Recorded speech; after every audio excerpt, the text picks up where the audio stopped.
Hello, welcome to the Rob and Bay channel, and once again I'm going to make a video about Buddhism, in particular books that I found useful both when I was getting into Buddhism in the beginning, before I had ordained as a monk, and books that I read later on after ordaining. I will divide it between general books or resources on Buddhism and like teachings and biographies of certain teachers. So the first book which I read that really got me into Buddhism and pretty much established my faith in it, got me believing that this might be something that was really worth pursuing, was In the Buddha's Words by Bhikkhu Bodhi. And this book covers pretty much everything you need to know to get a solid foundation in the teachings.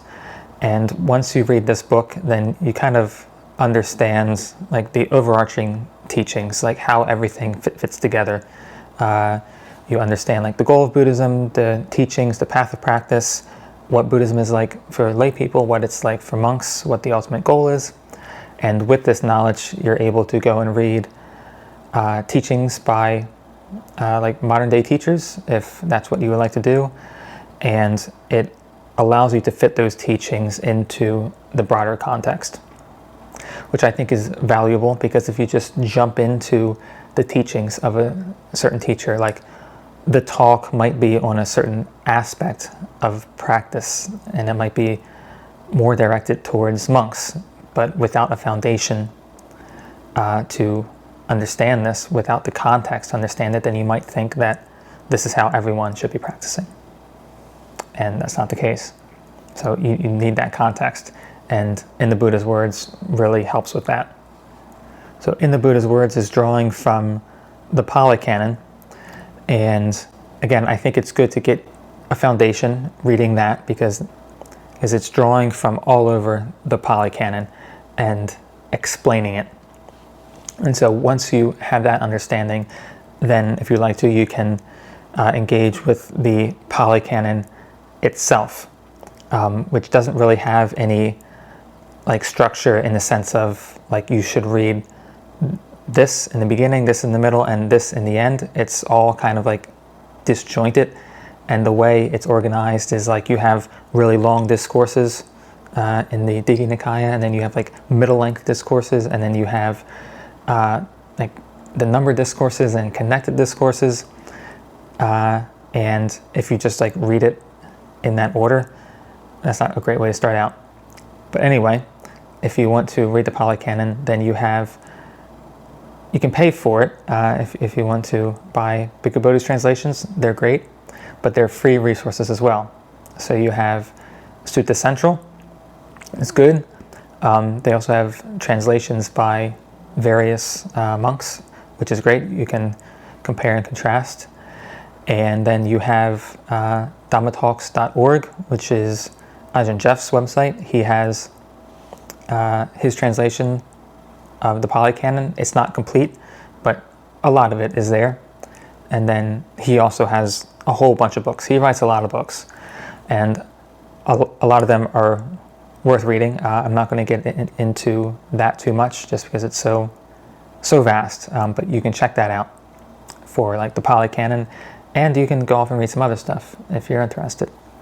So if you already have that like general foundation, whether it was from reading In the Buddha's Words or anything else, and you want to read some teachings of like more modern teachers or biographies, like see how modern monks have practiced, then I certainly have a lot of suggestions here. As far as biographies go, I think Stillness Flowing, which is the biography of Ajahn Chah, written by one of his senior Western disciples, Ajahn Jayasaro, is a fantastic book. It's good because it really gives you a good overview of Ajahn Chah's teachings, and Ajahn Jayasaro puts those teachings into context, which again is fantastic if you don't already have that context built up. Like if you haven't been around Buddhism for a long time, read a lot of books, Ajahn Jayasaro putting Ajahn Chah's teachings to lay people and to monastics in context is very useful. And it's very inspiring, of course, reading Ajahn Chah's story of his practice, reading how he related to lay people and related to his monks. It's a very thick book. It's very like all-encompassing, but it's a fantastic read. And there's an audiobook version as well by Ajahn Siripanyo. So if you're into audiobooks, then I would definitely look into that. The monk who I spent most of my time with in Thailand, Ajahn Tan, he was asked by a senior forest monk, Lumpur Tui, in Thailand, to write down his biography so that his biography could be put into a museum for senior monks in the Thai forest tradition. And he was actually one of the very few living monks who was asked to do this, who had his biography put in the museum. And when his biography first came out, I already knew pretty much everything, but I had helped do a bit of editing on it, so I was reading it, I was quite invested in it, and I read it multiple times because it was so inspiring. And it's one of the few biographies where you're actually taken from like the beginning of his practice and very clearly shown what happens at like each stage of realizing the different levels of enlightenment, which I found fascinating. Now, unfortunately, I never got to meet Lungta Mahabua. He passed away before I ever even got into a monastery, I believe. But in English, the closest thing to a biography is, I would say it's kind of divided across a couple books. You have the book Samana, which was written by one of his Western disciples, Ajahn Dik. It's a very good book that draws together a few of his talks, but the beginning of the book is a bit of a biography. But I really liked the book Arahatamagga, Arahatapala, which again is a book of Lungta Mahabua's teachings, because he was never someone who wanted to write down a biography for himself.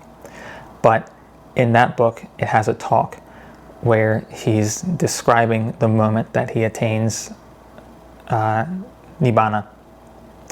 And it also has like pictures of him talking about that moment where he just starts weeping. And again, I found that very inspiring. So I highly suggest reading that, like the beginning of Samana, and the talk where he describes attaining enlightenment in Arahatamagga, Arahatapala. And Lungta Mahabua was, of course, a disciple of Lumpur Mun, and Lungta Mahabua wrote Lumpur Mun's biography. Everybody has thoughts and opinions on it. It is kind of dense. The style it's written in is kind of dense.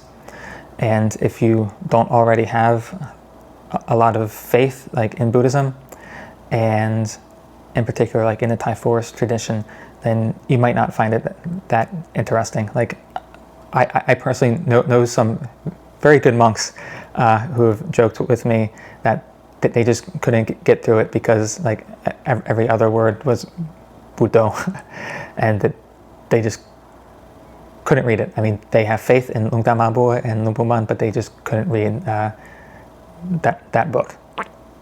But nonetheless, I personally found it very interesting, and it's one of the first books I read when I went to stay at a Abhayagiri, and I found it very inspiring that a monk had those experiences, even in this day and age. Now, if you're someone who isn't really looking to read biographies, you don't want to read about the monks, but you want to read more of their teachings, then in the Thai forest tradition, you have a huge amount to pick from, and it's all free. If it's worth reading, it's free. And I really suggest the collected teachings of Ajahn Chah. If you got a physical copy, it comes either in like a 3-part box set or like a really fat single volume book. Fantastic. One of the first books I read of Ajahn Dun's talks, something that really got me fired up to practice, was This is the Path. It's quite a small book, but very good. And then you have quite a few books by talks translated of Lungta Mahabuddhas. I really liked Straight from the Heart, which is translated by Ajahn Jeff. And this is in addition to Arhatamaga, Arhatapala, of course. And if you're interested in listening to talks, then again, you have a lot of choices. You have Amaravati's website. Amaravati is kind of like the hub for the Ajahn Chah Sangha in the West. So amaravati.org has talks by their monks, and then you have abhayagiri.org, the monastery that I ordained at. There's a lot of talks there. And both of these websites will have a lot of the books that I've mentioned, in addition to a huge number of books that I have not mentioned. There are a huge number of talks by many, many monks on YouTube. One monk in particular who I would suggest is Ajahn Jayasaro. He gives very good talks for lay people. Most of his teaching really is directed towards lay people, because that's mostly who he deals with. Having stepped down from being the abbot of Wat Nanachat so many years ago, he's been dealing with lay people a lot, and so he hears a lot of their problems, and he can really speak to the daily trials and tribulations of lay people in a way that is very relatable. And he's just very smart and very funny. I will include links to everything I've mentioned, in addition to some extra resources, in the description down below the video. If there are any books that you think are really great and worth reading, then please mention in the comments below.